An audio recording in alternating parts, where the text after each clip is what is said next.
The advanced economies need to be out of coal by 2030 and the whole world by 2050. The standout example of transitioning away from coal is really the UK. And it's remarkable how rapid that's been. We're the first country in the world to have coal-fired power. We were the home of the Industrial Revolution. So there's perhaps a special interest, a special responsibility in sort of showing leadership now that we know what's needed going forward.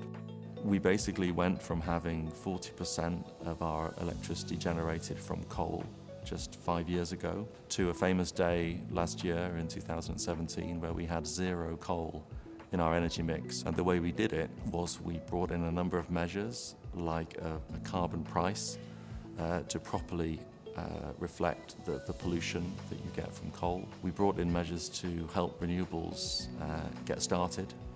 And we've had a huge offshore wind revolution.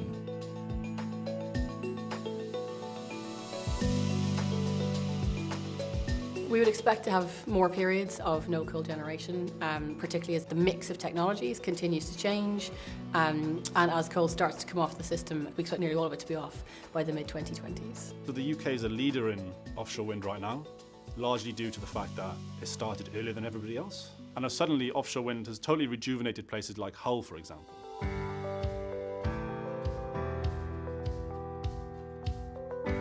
Offshore wind has transformed the Humber region. Employment's been at the highest it's ever been. Everything from house prices, jobs, salaries, that's indicated that it's had a great impact. For Ørsted, I mean, we're really proud to be in Grimsby.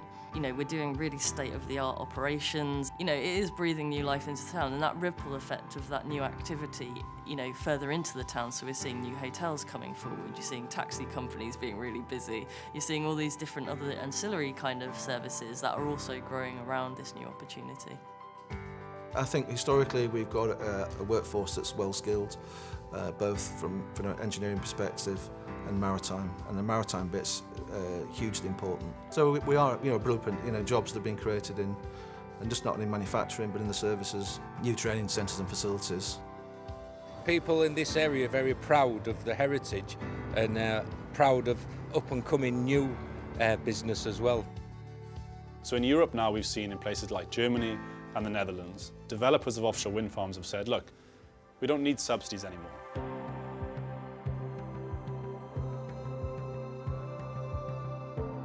I would argue that phasing out of the coal plants is, in the Netherlands, predominantly driven by the climate concern and not so much by the immediate pollution concern.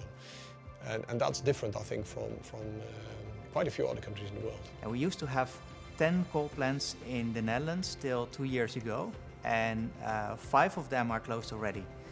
The other 5 are going to be closed in the next 10 years. In Europe, we want to make sure that the transition away from coal helps also to create new jobs for those families and people dependent on coal jobs. We as a union support the closing down of these coal plants, but there has to be a solution for new jobs for the people who lose their job.